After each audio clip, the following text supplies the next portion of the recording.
Another week down and another week filled with impactful tariff news. Here's a summary of what matters for your business. First up, the International Trade Court ruled that Trump's tariffs were illegal.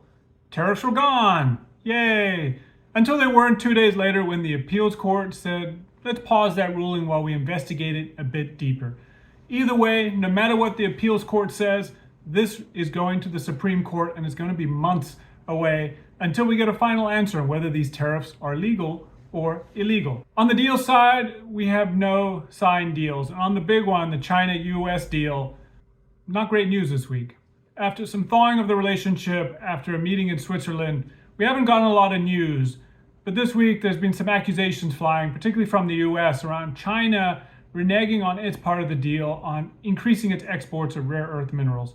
The US has now paused Chinese college students from attending US colleges. So we'll see what impact this has, whether the relationship continues to thaw and becomes productive again, but not a good week for progress. And finally, we're starting to see some economic fallout from the tariffs. Not so much on inflation, that's still about a month or two away as we work through built up inventory, but rather companies starting to reduce costs.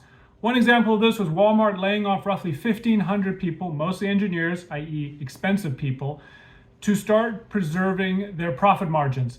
This is what will happen to a number of companies as their input costs go up, their need to cut costs elsewhere. So expect more layoffs from other companies, including Walmart down the line. So tariffs have two impacts for your business. One, they increase the cost, and two, they increase the uncertainty.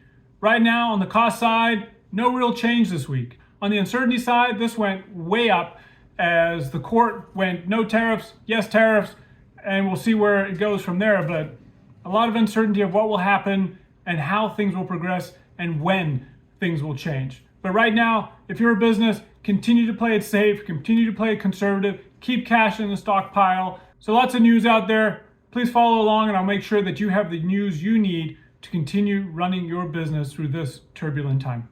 Until next time.